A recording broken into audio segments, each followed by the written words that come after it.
জুলাই গণঅভ্যুত্থানের পর একটা বিরতি দিয়ে আবারও সংঘবদ্ধ হচ্ছে আওয়ামী লীগের নেতাকর্মীরা। আমরা আপনাদের সন্তান ছাত্রীরা গণহত্যায় সবাই মরবো, মরার আগে আওয়ামী লীগকে মাইরে মরতে চাই। বাংলাদেশ জিন্দাবাদ, হিন্দুবাদ জিন্দাবাদ। শেখ হাসিনা পালিয়ে গেলেও ঢাকার পার্শ্ববর্তী গাজীপুরের সবকিছু এখনো নিয়ন্ত্রণ করছে আওয়ামী লীগের নেতাকর্মীরা। তাদের বিরুদ্ধে অভিযোগ আছে গোপনে মিটিং ও ষড়যন্ত্র করার। আওয়ামী লীগ সময়কার সাবেক সিটি মেয়র জাহাঙ্গীর সম্প্রতি ঘোষণা দিয়েছেন তিনি ঢাকার সবাইকে নির্ঘুম রাখবেন। গতকাল রাতে হাসনাত আব্দুল্লাহ এবং উপদেষ্টা আসিফ মাহমুদ ফেসবুকে স্ট্যাটাস দিয়েছে তাদের ভেরিফাইড আইডির মধ্যে। সেখানে কি লিখেছে? সেখানে তারা লিখেছে জাতীয় নিরাপত্তা এবং সার্বভৌমত্ব রক্ষায় সকলে ঐক্যবদ্ধ হন। বলেন আলহামদুলিল্লাহ। এর চেয়ে ভালো নিউজ কি হতে পারে যে আব্দুল হামিদ সাহেব আওয়ামী লীগের রাষ্ট্রপতি হয়ে বাংলাদেশের সরকারের সমস্ত গ্রিন সিগন্যাল নিয়ে রাতের বেলা তিনি সসম্মানে বাংলাদেশ থেকে এয়ারপোর্ট থেকে বের হয়েছেন। এখন আলহামদুলিল্লাহ পড়বেন না? পড়বেন কি হুজুরের ওয়াজের সময়? বলেন আলহামদুলিল্লাহ। ভারত এক প্রকার ধরে নিয়েছে, আমাদের ফেসবুকের মধ্যে যেরকম পোস্টস দেখা যাচ্ছে, আমার ভিডিও প্রকাশ হচ্ছে পাকিস্তান জিন্দাবাদ বলে বলে। তো ভারত কোথাও না কোথাও ভেবে নিয়েছে যে এই মুহূর্তে সম্ভবত বাংলাদেশের তলে তলে অবস্থানটা পাকিস্তানের সাথে। সাবেক রাষ্ট্রপতি অ্যাডভোকেট আব্দুল হামিদ দেশ ছেড়েছেন। গভীর রাতে তিনি থাই এয়ারওয়েজের একটি ফ্লাইটে দেশ ছেড়েছেন। ছাত্র জনতার গণঅভ্যুত্থানের 9 মাস পর বুধবার মধ্যরাতে দেশ ছেড়েছেন সাবেক রাষ্ট্রপতি আব্দুল হামিদ। এ সময় ছেলে ও শ্যালক তার সঙ্গে ছিলেন। আসসালামু আলাইকুম রহমতুল্লাহ। সবাই কেমন আছেন? আশা করি সবাই অনেক অনেক ভালো এবং সুস্থ আছেন। সবাইকে স্বাগতম জানাচ্ছি আমাদের নতুন ভিডিওতে। প্রতিদিনের মতো আমি আপনাদের সিরিয়াস ফারুকি আবারও চলে আসলাম নতুন একটা ভিডিও নিয়ে। দর্শক, আপনারা সবাই ইতিমধ্যে বুঝতে পেরেছেন আজকের ভিডিওটা কতটা গুরুত্বপূর্ণ হতে চলেছে। দেশের যে বর্তমানে যে রাজনীতির যে চলমান পরিস্থিতি চলতেছে তারই ধারাবাহিকতায় আজকের ভিডিওর শুরুতে বেশ কিছু অংশ বিষয় থেকে বুঝতে পেরেছেন আজকের ভিডিওটা কতটা গুরুত্বপূর্ণ হতে চলেছে। তাই আমি আর বিষয়টা নিয়ে বিস্তারিত বলবো না, কারণ বিস্তারিত বলতে গেলে ভিডিওটা অনেক লম্বা হয়ে যাবে। তাই আমি সংক্ষেপে করার ক্ষেত্রে আপনাদেরকে মূল আলোচনা নিয়ে যাচ্ছি। তার আগে আপনাকে একটি অনুরোধ জানিয়ে রাখতে চাই, যারা আমাদের চ্যানেলটিতে এখনো নতুন আছেন প্লিজ দয়া করে আমাদের চ্যানেল সাবস্ক্রাইব করে সাথে থাকবেন। আর বেশি কথা না পারে আমরা ধারাবাহিকভাবে একটু ভিডিওটা দেখে আসবো। আজকের এই ভিডিওটার মাধ্যমে অনেক গুরুত্বপূর্ণ তথ্য জানতে পারবেন।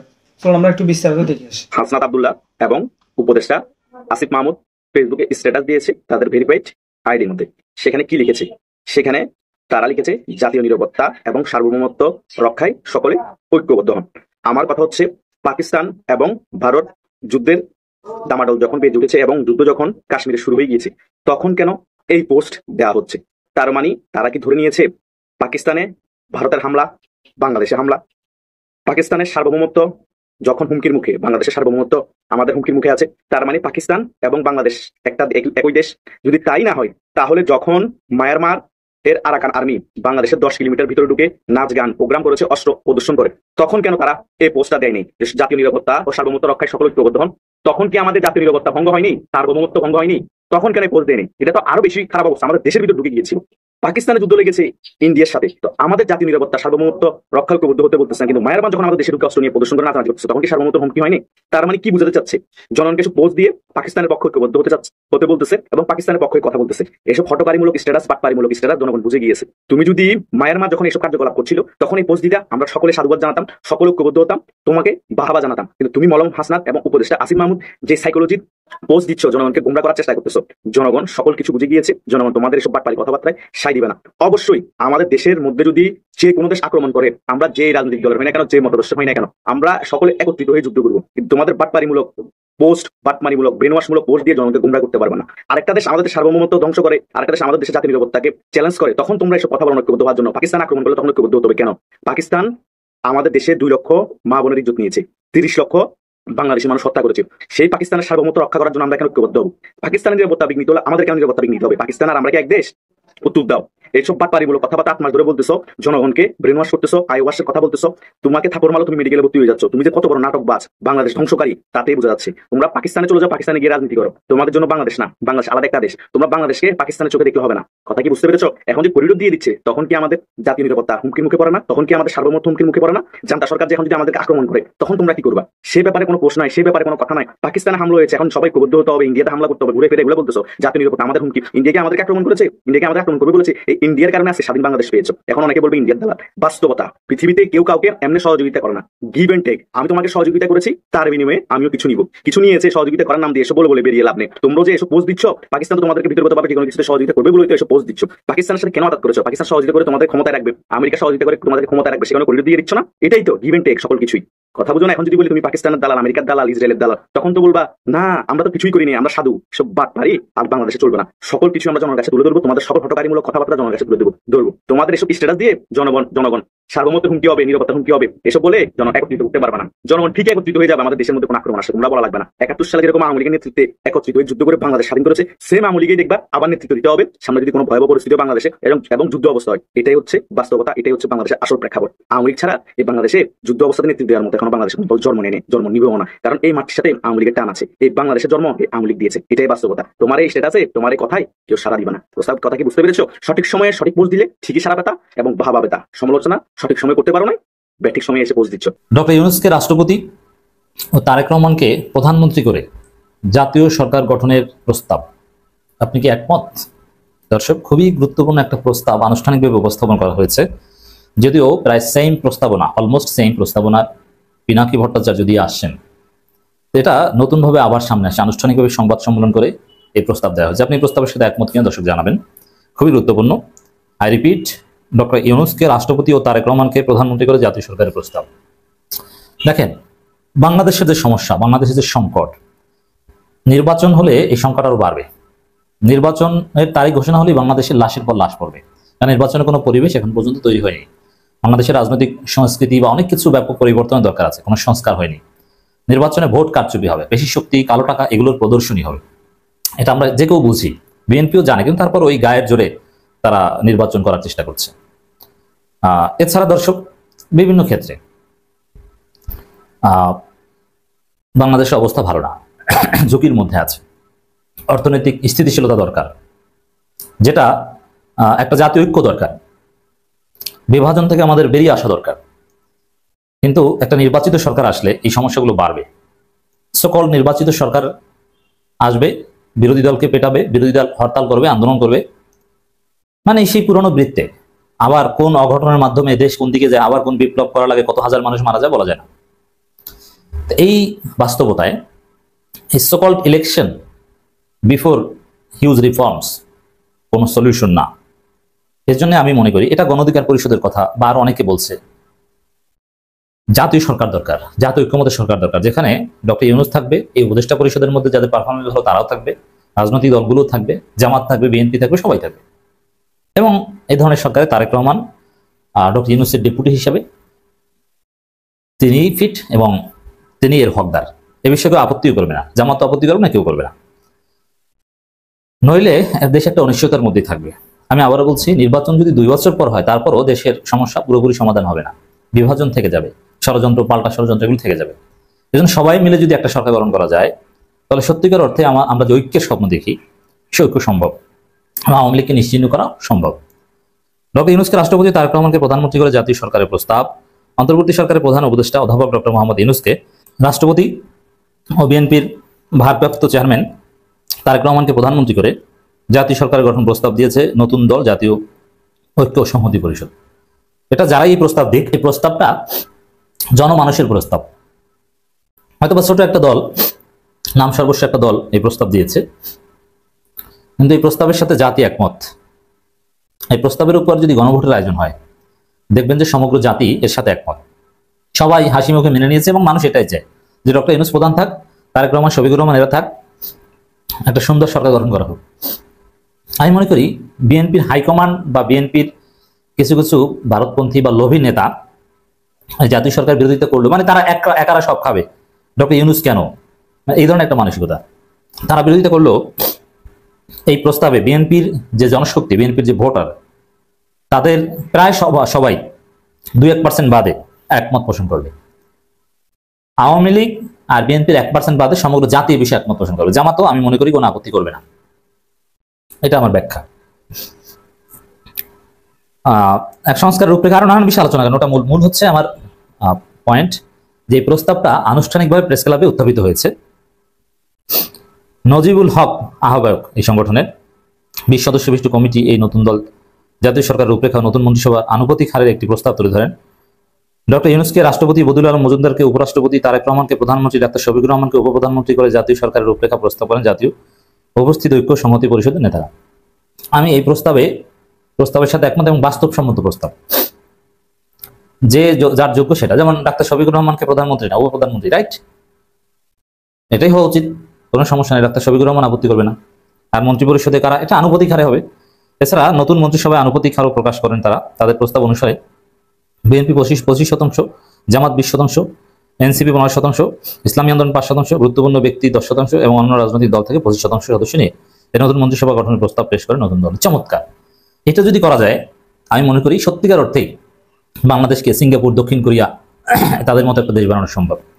সবাই মিলে একটা নতুন বাংলাদেশ, আগের সব বন্দোবস্ত রিসেট বাটন, নতুন বাংলাদেশ আদৌ সম্ভব, ঐক্যের বাংলাদেশ, সোনার বাংলাদেশ সম্ভব। সরকারে সবাই থাকবে, কোনো বিভেদ থাকবে না, ভেদাভেদ থাকবে না, নির্বাচনী ক্যাচাল থাকবে না। এটা আমার মনে হয় এটার পক্ষে জোরালো তৎপরতা চালানো দরকার। পিনাকি ভট্টাচার্য এরকমই একটা বিষয় চান, তার তৎপরতা আছে। তবে খুব শীঘ্র, এখন বিএনপি তো রাজি হবে না, এই কারণেই এটা শীঘ্র আলোর মুখ দেখবে না। তবে দেশের সামনে কোনো অঘটন ঘটতে পারে, কোনো অস্থির পরিস্থিতি তৈরি হতে পারে, এমনকি নির্বাচনের তারিখ ঘোষণা করার পর কোনো অঘটনের ফলে যদি সে নির্বাচনের তারিখ স্থগিত হয়, তখন এই ধরনের বিষয়ের প্রয়োজনীয়তা বিএনপিও ফিল করতে পারে। দর্শক, আপনার মতামত জানাবেন এই মহান বাস্তবসম্মত যুগান্তকারী প্রস্তাবের সাথে আপনি একমত কিনা। ছাত্র জনতার গণঅভ্যুত্থানের 9 মাস পর বুধবার মধ্যরাতে দেশ ছেড়েছেন সাবেক রাষ্ট্রপতি আব্দুল হামিদ। এ সময় ছেলে ও শ্যালক তার সঙ্গে ছিলেন। বুধবার দিবাগত রাত 3:05 তিনি শাহজালাল আন্তর্জাতিক বিমানবন্দর থেকে থাইল্যান্ডের উদ্দেশ্যে রওনা দেন। বিমানবন্দর সংশ্লিষ্ট সূত্রে এই তথ্য জানা গেছে।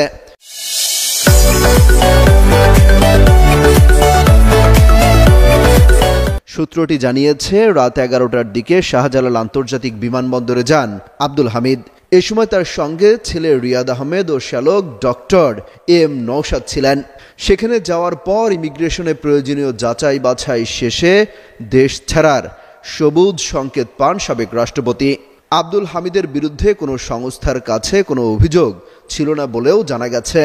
রাত 3:05 থাই এয়ারওয়েজের GT 340 নম্বর ফ্লাইটে তারা 3 জন ব্যাংককের উদ্দেশ্যে রওনা দেন। আব্দুল হামিদ আওয়ামী লীগের সময় 2013 থেকে 2023 সাল পর্যন্ত টানা 2 মেয়াদে বাংলাদেশের রাষ্ট্রপতি হিসেবে দায়িত্ব পালন করেছেন। তার আগে 2009 থেকে 2013 সালের এপ্রিল পর্যন্ত জাতীয় সংসদের স্পিকার হিসেবে দায়িত্ব পালন করেছেন। বলেন আলহামদুলিল্লাহ। এর চেয়ে ভালো নিউজ কি হতে পারে যে আব্দুল হামিদ সাহেব আওয়ামী লীগের রাষ্ট্রপতি হয়ে বাংলাদেশের সরকারের সমস্ত গ্রিন সিগন্যাল নিয়ে রাতের বেলা তিনি সসম্মানে বাংলাদেশ থেকে, এয়ারপোর্ট থেকে বের হয়েছেন। এখন আলহামদুলিল্লাহ পড়বেন না, পড়বেন কি হুজুরের ওয়াজের সময়? বলেন আলহামদুলিল্লাহ। এই হচ্ছে বাংলাদেশ। জামাতের দাড়িপাল্লাকে নিয়ে আপনি ফাইজলামি শুরু করেছেন, তাদের মার্কা দিচ্ছেন না, আর আব্দুল হামিদকে এয়ারপোর্ট থেকে পার করে দিচ্ছেন রাতের বেলা সুন্দর করে একেবারে বিমানের সংবর্ধনা দিয়ে। অন্যদিকে এটিএম আজহারুল ইসলাম দীর্ঘদিন পর্যন্ত জেলের মধ্যে অবৈধভাবে বন্দী, তাদের ক্ষেত্রে আইন দেখান। হ্যাঁ, আইন। আজহারুল সাহেবকে এখন পর্যন্ত এই আজহারুল ইসলামকে মুক্তি দেন নাই, অন্যদিকে আপনি আব্দুল হামিদকে রাতের বেলা এয়ারপোর্ট থেকে মুক্তি করে দিচ্ছেন। দেশনেত্রী বেগম খালেদা জিয়াকে মুক্তি দেননি, তার চিকিৎসা দেননি, তাকে অবহেলা করেছেন। আর অন্যদিকে আপনি আব্দুল হামিদকে একেবারে সুন্দর গ্রিন সিগন্যাল দিয়ে একেবারে পেলে পুষে তারপরে এয়ারপোর্ট ক্রস করে দিচ্ছেন। লক্ষ লক্ষ মানুষের বিরুদ্ধে মামলা, যেই মামলাগুলোর এখন পর্যন্ত ওঠে নাই। আমার কাছে বহু অভিযোগ আছে। ছেলেটা শিবির করেছে, জামাত করেছে, ছাত্রদল করেছে, পূর্বে অনেক মামলা হয়েছে, এখনো পুলিশ ভেরিফিকেশন চলছে। অথচ এই মামলাগুলো আওয়ামী লীগের আমলের সকল অত্যাচারের মামলা, যেগুলো একদিনে উঠে যাওয়ার কথা, আপনারা সেগুলো উঠান নাই। আপনারা এখন আব্দুল হামিদকে এয়ারপোর্ট পার করে দিচ্ছেন। বরং এই বাংলাদেশে এই 5 তারিখের পরে এসে এই মাহমুদুর রহমান কি জেলের মধ্যে থাকতে হয়েছে মনে আছে আপনাদের? আর আপনি আব্দুল হামিদকে এয়ারপোর্ট পার করে দিচ্ছেন। শেখ হাসিনাকে বিমানে করে দিয়ে আসছি, অন্য সবাইকে যা ইচ্ছা যেভাবে খুশি সেভাবে লালন পালন করে দেশ ত্যাগ করাচ্ছি। বাহ, তাহলে এই বাংলাদেশের চোর বা কে, আর বিচার বা কাকে করবেন, আর কার বিচার করবেন আপনি? এসব ধান্দাবাজি বন্ধ করা উচিত। আমি কোনো বিচারই চাই না যেই দেশে সকল চোরগুলো, ডাকাতগুলো, খনিগুলো পালিয়ে গিয়েছে, তাদের আবার বিচার চেয়ে আমার লাভটা কি? শুধু শুধু এই ট্রাইব্যুনাল গঠন করে অর্থনৈতিক গচ্চা দেওয়া ছাড়া আর কিছুই হবে না। এখানে শুধু রায় হবে।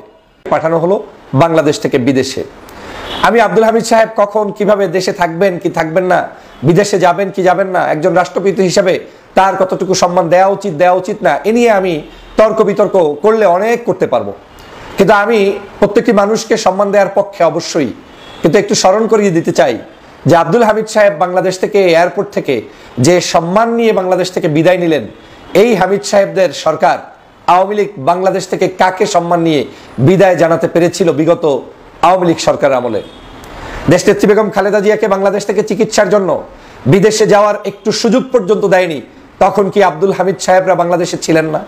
তখন কি এই হামিদ সাহেবদের চোখের সামনে তারা কি কখনোই স্পেশাল কোনো ফোন দিয়ে শেখ হাসিনাকে জানিয়ে কোনো অবস্থায় এই দেশনেত্রীর জন্য একটু মুক্তির ব্যবস্থা আনঅফিসিয়ালি, অফিসিয়ালি, গোপনে, অতি গোপনে কিংবা প্রকাশ্যে, কিংবা আজকের যেভাবে হামিদ সাহেব দেশ থেকে বের হলেন, এরকম কি কোনো কিছু তারা করতে পারতেন? পারতেন, কিন্তু তারা করেননি। তারা হিংসার আগুনে দাউ দাউ করেছে, তারা তৎকালীন সময় তাকে জুলুম করেছে, অত্যাচার করেছে, চিকিৎসার জন্য পর্যন্ত যেতে দেয়নি। আজ আব্দুল হামিদ সাহেবকে বাংলাদেশ সরকার গোপনে নয়, প্রকাশ্যে ইমিগ্রেশনের সকল ঝামেলা মুক্ত করে তারপরে তাকে বিদেশ যেতে সাহায্য করেছে। এবং এই সাহায্যটা যে সম্পূর্ণ সরকারের দিক নির্দেশনায় হয়েছে সেটা তো আর ভুল বোঝার কোনো সুযোগ নেই, কারণ বাংলাদেশের ইমিগ্রেশনের কোনো পুলিশের শক্তি নেই যে তারা কাউকে কোনো অবস্থায় বাংলাদেশ থেকে বের হতে দিবে যারা অতি পরিচিত ব্যক্তি এবং যারা রাষ্ট্রের অতি গুরুত্বপূর্ণ ব্যক্তি ছিল। এই আব্দুল হামিদ সাহেবের বিরুদ্ধে মামলা রয়েছে, হত্যা মামলা। আমি উদাহরণগুলো এজন্যই দিচ্ছি আপনারা বুঝবেন যে দেশনেত্রী বেগম খালেদা জিয়ার বিরুদ্ধে মিথ্যা মামলা ছিল কি 2 কোটি টাকার তসরুফ করেছে, অথচ সেই টাকা পর্যন্ত তসরুফ নয় বরং বেড়ে ফুলে ফুফে অনেক টাকা হয়েছে। সেই মামলা দিয়ে তাকে জেলের মধ্যে বন্দি রাখা হয়েছে, তাকে বিনা বিচারে মানে এক প্রকার জোর করে বিচার করে তারপরে তাকে জেলখানায় বন্দি রাখা হয়েছে, চিকিৎসা দেওয়া হয়নি। আর একটি লোকের বিরুদ্ধে জুলাই বিপ্লবের এত মানুষকে হত্যার পরে সেখানে একটি হত্যা মামলার আসামিও তিনি রয়েছেন। আমি বলছি না তিনি হত্যা করেছেন কিংবা তিনি নির্দেশ দিয়েছেন, তিনি একজন সাবেক রাষ্ট্রপতি হিসাবে আমার কাছ থেকে যে কোনো জায়গায় যে কোনো দলের যে কোনো ব্যক্তি অবশ্যই শ্রদ্ধা মানে পাবেন এবং পাওয়ার যোগ্যতা রাখেন, আমি সেই শ্রদ্ধাটা সবাইকে দিতে চাই। কিন্তু একজন ব্যক্তির বিরুদ্ধে অভিযোগ তো উঠেছে যে তিনি হত্যা মামলার আসামি, তাহলে এই মামলাটা কি খালেদা জিয়ার সেই মামলার চাইতে 100 গুণে শক্তিশালী মামলা কিনা? তাহলে তার এখন অসুস্থ থাকলেও, চরম অসুস্থ অবস্থায় যদি থাকতেন, তাতেও তিনি দেশ ত্যাগ করার এরকম স্পেশাল অনুমোদন পায় কিনা জাতির কাছে প্রশ্ন রেখে গেলাম। এটাই পার্থক্য। বাংলাদেশে জুলাই বিপ্লবের এখন পর্যন্ত বিচার হয়নি। এই যে 2000 মানুষের মতো মানুষ শহীদ হয়েছে, এই যে বিভিন্ন বাসা বাড়িতে মানুষ এখন পঙ্গুত্ব বরণ করে বসে আছে, চিকিৎসাহীন হিসেবে পরিবারগুলো কাঁদছে। ভারত এক প্রকার ধরে নিয়েছে, বা আমাদের ফেসবুকের মধ্যে যেরকম পোস্টস দেখা যাচ্ছে, আবার ভিডিও প্রকাশ হচ্ছে পাকিস্তান জিন্দাবাদ বলে বলে, তো ভারত কোথাও না কোথাও ভেবে নিয়েছে যে এই মুহূর্তে সম্ভবত বাংলাদেশের তলে তলে অবস্থানটা পাকিস্তানের সাথে। আর বাংলাদেশ ভারত সীমান্তে ভারতের যে অ্যাক্টিভিটিস গুলো, বিশেষ করে বিএসএফ এর, এগুলা স্বাভাবিকভাবে প্রশ্ন তুলছে, ভারত যদি আসলে আমাদের সাথে কোনো শক্তি প্রয়োগ করে, আমাদের ফেসবুক পোস্টে কমেন্ট করা ছাড়া, অথবা ধরেন ফেসবুকে স্ট্যাটাস দেওয়া ছাড়া, আর ধৈর্য ও সংযম দেখানো ছাড়া, তীব্র নিন্দা প্রতিক্রিয়া জানানো ছাড়া বাংলাদেশের আসলে ঝুড়িতে কোনো কিছু আছে যে আমরা সমুচিত জবাব দিব? আমার মনে হয় নাই। তবে এটা বাড়ানো উচিত। কেন বলছি? যুদ্ধ চলছে এই মুহূর্তে ভারত পাকিস্তানের, কিন্তু বাংলাদেশের সীমান্ত দিয়ে ভারতের বিএসএফ যে ঘটনা ঘটিয়েছে, আমাদের সরকারের রিয়াকশন কি? উদ্বেগ প্রকাশ, পুলিশকে নির্দেশনা, যারা ঢুকছে তাদেরকে আটক। গতকালকে খাগড়াছড়ির বিভিন্ন সীমান্ত পয়েন্ট দিয়ে বাংলাদেশে প্রবেশ করানো হয়েছে 66 জন ভারতীয় নাগরিককে। মানে ভারতের বিএসএফ জোর করে বাংলাদেশিদেরকে ঢুকাই দিচ্ছে। ভাই, এই মুহূর্তে দেখতে সাধারণ ছোট বাচ্চা, নারী, বৃদ্ধ দেখতে খারাপই লাগে, কিন্তু রহস্যজনক এবং সন্দেহজনক অবস্থান তারা ঘটাইলেও ঘটাইতে পারে। আপনার ভোরের দিকে জেলার বিভিন্ন এলাকা থেকে অভিযান চালিয়ে এই অনুপ্রবেশকারীদের আটক করেছে বাংলাদেশ পুলিশ, এমনকি বিজিবি বলছে আপনার খাগড়াছড়ি জেলার মাটিরাঙ্গা উপজেলার গুমতি ইউনিয়নের শান্তিপুর সীমান্ত দিয়ে 27 জন, তাইনদং সীমান্ত দিয়ে 15 জন, পাঞ্চুরি উপজেলার লোগাং ইউনিয়নের রূপসেনপাড়া সীমান্ত দিয়ে 24 জনকে ভারত পুশিন করেছে। আর এই পুশিন করা যারা, তারা এখানে বিভিন্ন বাড়িতে অবস্থান করছিল। এরপর কি বলা হয় যে বিজেপি তাদেরকে আটক করেছে। এখন আটকদের বক্তব্য যে তারা নিজেরা বলছে যে তারা গুজরাটের বাসিন্দা, গুজরাট থেকে বিমানে করে সীমান্তে নিয়ে এসে ভারতের বিএসএফ সদস্যরা বাংলাদেশে তাদেরকে ঢুকাই দিছে। মানে আপনি বুঝছেন যে আমাদের অবস্থানটা কোথায়? গুজরাট থেকে এদেরকে বিমানে করে নিয়ে আসছে, আইনা বাংলাদেশের সীমানার কাছে দাঁড় করায় করছে, যাও তোমরা সব বাংলাদেশে বইলা বাংলাদেশে ঢুকাই দিছে। এখন এই ব্যাপারে বিষয়টি নিয়ে আমাদের জেলা প্রশাসক বলছেন আমরা দ্রুত পুশব্যাক করার চেষ্টা করছি। আসলে কি পুশব্যাক করতে পারবো আমরা? এই চেষ্টা কি কথায় থাকবে?